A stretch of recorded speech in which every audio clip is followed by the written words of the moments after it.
মহামান্য রাষ্ট্রপতি এবং গণপ্রজাতন্ত্রী বাংলাদেশ সরকারের মাননীয় প্রধানমন্ত্রী জনাব তারেক রহমান এই জাতীয় ঈদগাহ ময়দানে পবিত্র ঈদের নামাজে অংশগ্রহণ করবেন। এই ঈদগাহ ময়দানে পুরুষ এবং মহিলা সহ মোট 35,000 মুসল্লিদের বসার ব্যবস্থা করা হয়েছে এবং মহিলাদের আলাদা ওযু এবং বসার ব্যবস্থা সম্পূর্ণ আলাদা রয়েছে। আমি ঢাকা নগরবাসীকে অনুরোধ করব, জাতীয় ঈদগাহ ময়দানে যারা নামাজ আদায় করতে চান তাদের কমপক্ষে নিরাপত্তার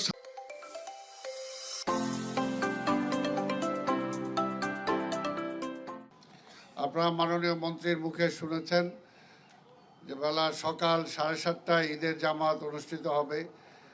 এখানে সম্পূর্ণ যা প্রিপারেশন রাখার আমরা রেখেছি।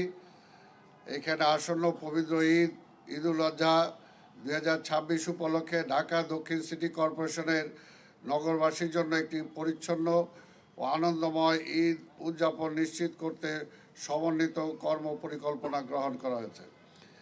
আজ আমি জাতীয় ঈদগাহ ময়দানে ঈদের প্রধান জামাতের প্রস্তুতি এবং ঢাকা সিটি কর্পোরেশনের কোরবানির বর্জ্য ব্যবস্থাপনা সম্পর্কে এর আগে আমি বলেছি, আজকে আর ডিটেলস বলতে চাই না।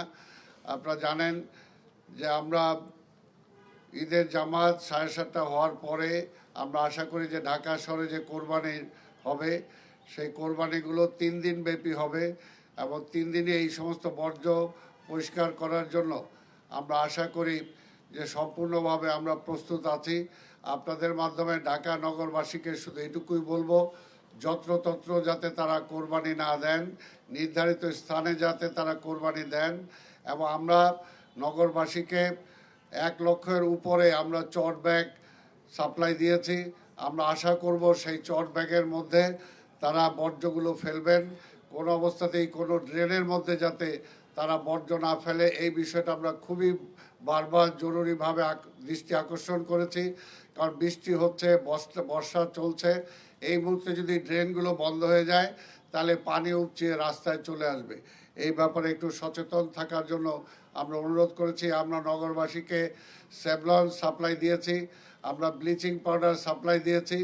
আমরা অনুরোধ করব আপনার কোরবানি জায়গা সম্পূর্ণভাবে ধৌত করে সেখানে ব্লিচিং পাউডার এবং সেভলন আপনারা ব্যবহার করবেন এবং আমাদের পরিচ্ছন্ন কর্মী যারা আছে তাদের সহযোগিতা করবেন। আপনারা জানেন যে সিটি কর্পোরেশনের কর্মকর্তা কর্মচারীর সকল সহ ঈদের ছুটি তাদের বাতিল করা হয়েছে। এই ঈদের মধ্যে তারা আপনাদের সেবায় নিয়োজিত থাকবে। আপনারা যাতে সবাইকে সহযোগিতা করেন সেটাই আমি আশা করব। আর ঈদের জামাতের ব্যাপারে পুরো পরিষ্কারভাবে মাননীয় মন্ত্রী বলেছেন, সেই ব্যাপারেও আমি বলবো যে সকাল সকাল আপনারা এখানে ঈদের জামাতে অংশগ্রহণ করবেন। বাকি শৃঙ্খলার ব্যাপারে আমাদের পুলিশ কমিশনার সাহেব আপনাদের সামনে বলবেন।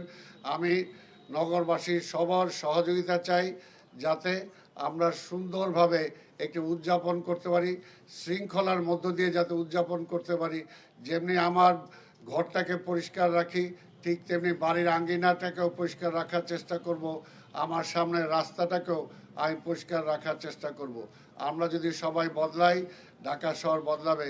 আসুন আমরা প্রধানমন্ত্রীর যে চাওয়া যে ক্লিন সিটি গ্লিন সিটি, সেই সিটি যাতে আমরা আমাদের মাননীয় প্রধানমন্ত্রী এবং দেশবাসীকে উপহার দিতে পারি, সেই আশা রেখেই আপনাদের সবাইকে ধন্যবাদ জানিয়ে আরেকটি দাওয়াত দিচ্ছি। এইখান থেকে মাননীয় মন্ত্রী পলাশী যাবেন, সেখানে আমাদের এসকেএস একটা আছে, সেটা তিনি উদ্বোধন করবেন। এর পরবর্তী পর্যায়ে আমাদের নগর ভবনে তিনি যাবেন, সেখানে আমাদের মোবাইল টয়লেট আমরা নতুন আধুনিক 3টা এনেছি, সেটাও তিনি উদ্বোধন করবেন।